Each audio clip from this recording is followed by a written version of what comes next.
وہ تو اللہ نے بچا لیا کیونکہ اللہ نے ابراہیم سے بھی کام لینا تھا. اگر ایسا نہ ہوتا تو انہوں نے تو آگ میں ڈال دیا تھا نا. ابراہیم کو آگ میں ڈالے جانے سے پہلے پتا تھا کہ اللہ بچا لیں گے؟ نہیں پتا تھا نا. انہوں نے تو اپنے آپ کو زندہ جلوا دیا تھا، کیونکہ انہوں نے اپنا زندہ جلنا قبول کر لیا تھا.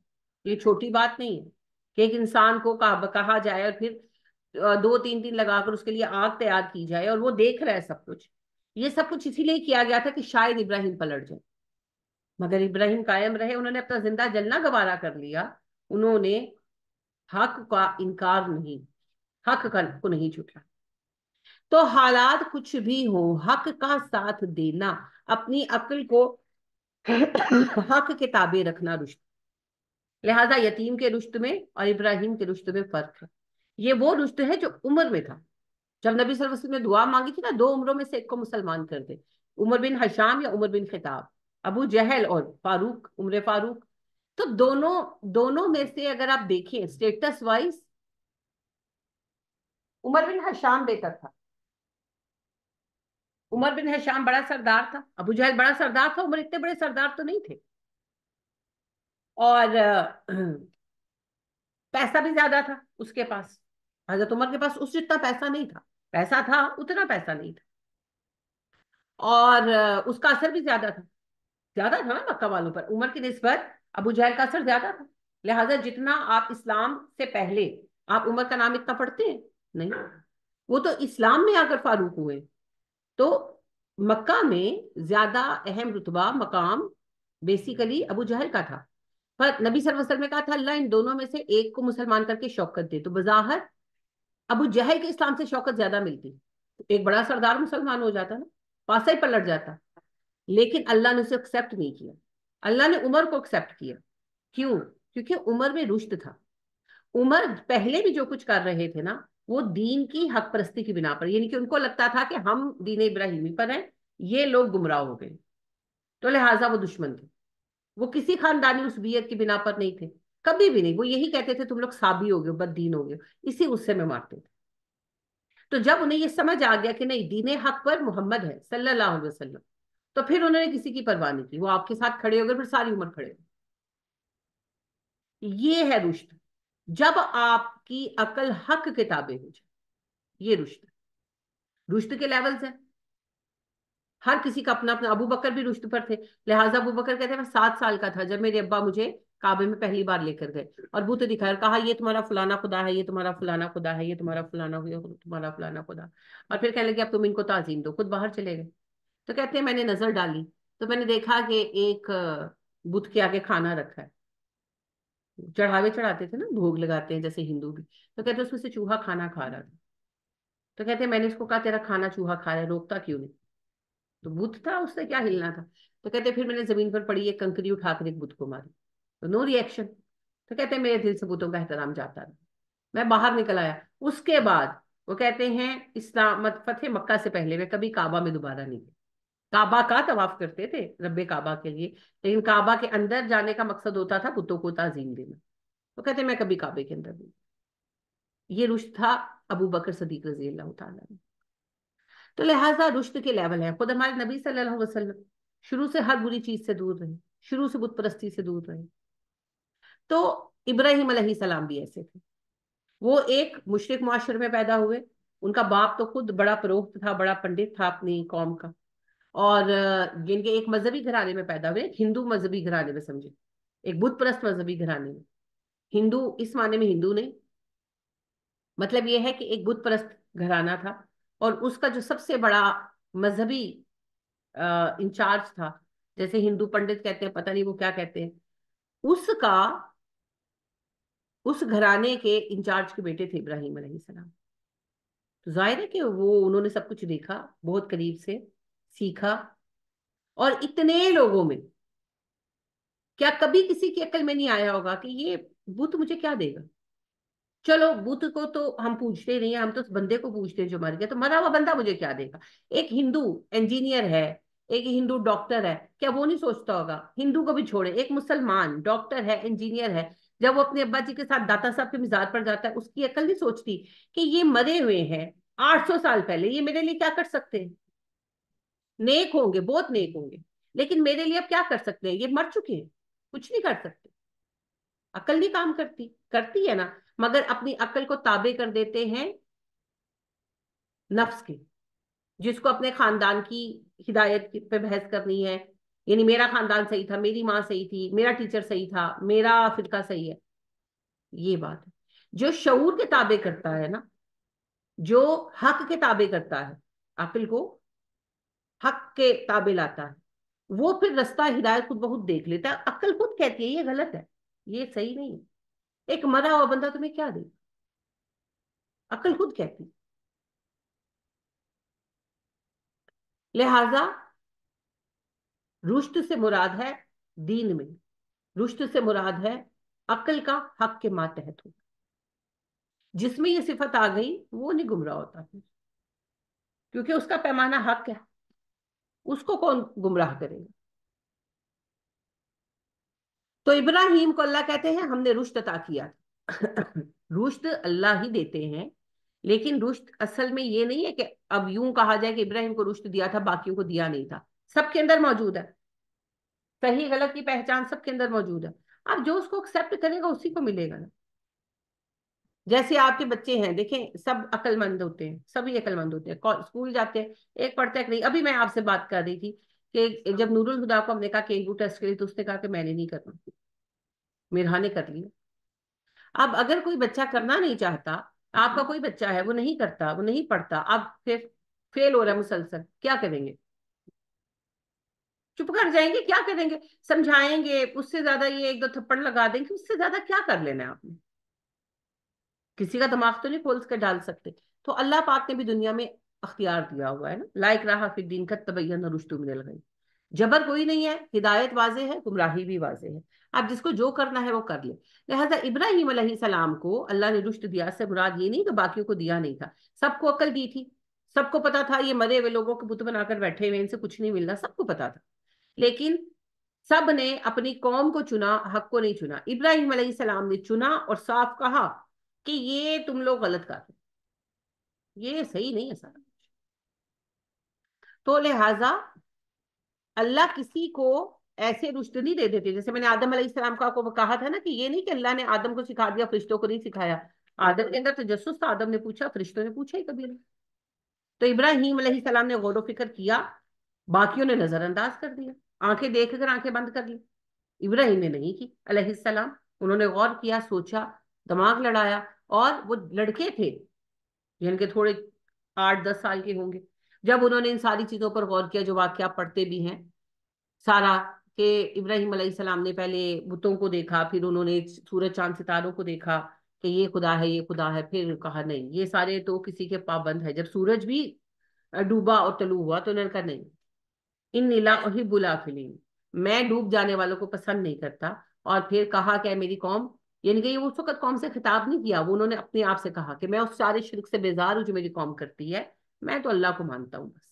پھر جب وہی آئی تو وہی تو تب، یہی معاملہ نبی صلی اللہ علیہ وسلم کا، وَكُنَّا بِهِ عَالِمِينَ، اور ہم ہی ہیں اس کو جاننے والے۔ اللہ کہتے ہیں ابراہیم کے بارے میں تم سے زیادہ جانتا ہوں، کیوں کہا؟ یہودی کہتے ہیں دین ابراہیمی پر ہم ہیں، عیسائی کہتے ہیں دین ابراہیمی پر ہم ہیں، ہمارا دعویٰ ہے دین ابراہیمی پر ہم ہیں، اور کفار مکہ کہتے تھے دین ابراہیمی پر ہم ہیں۔ تو اللہ نے کہا ابراہیم کیا کرتے تھے میں تم سے بہتر جانتا ہوں۔ اس کا علالی ابھی ہی و قومی ہی، یاد کرو جب اس کے باپ اور اپنی قوم سے کہا ما حاضی تماثیل، کیا ہیں یہ مورتیاں، التی انتم لہا عاکفون، جن پر تم جم کر بیٹھے ہو۔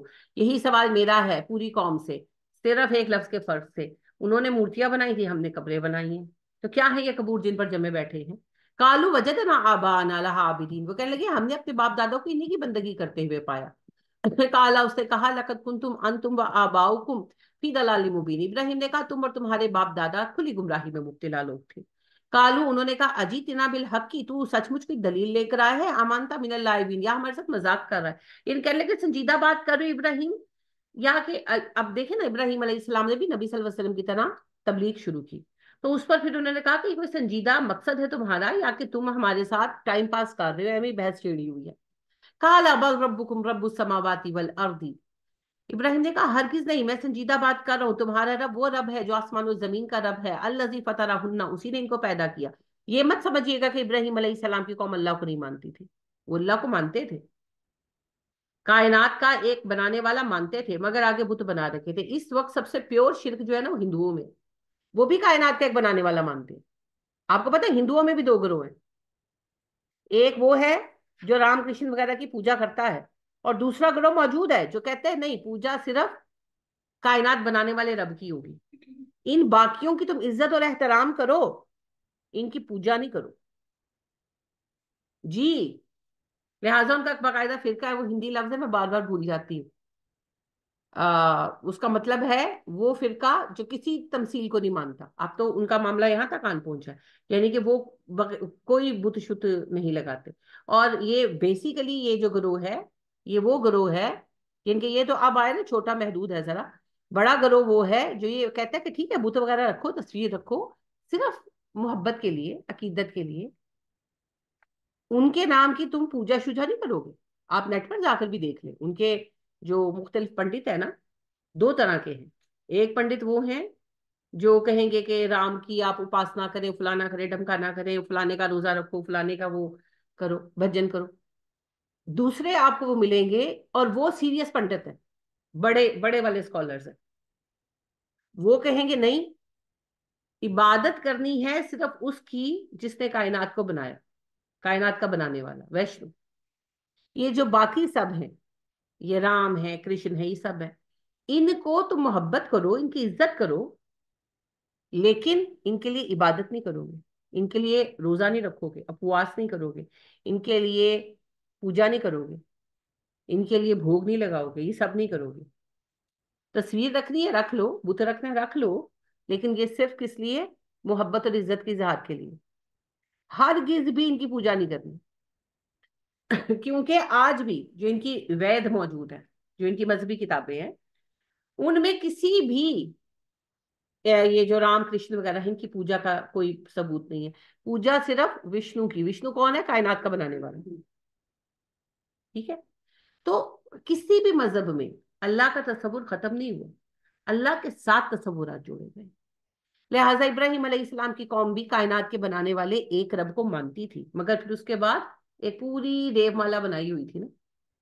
ہماری اپنی کم ہے، ہماری بڑی بڑی، آپ بس یہ ہے کہ ہم نے دیو مالا کی بجائے انہیں بابا مالا کا نام دے دیا، باباؤں کی مالا بنا لی ہے نا، کا بات تو وہی ہے،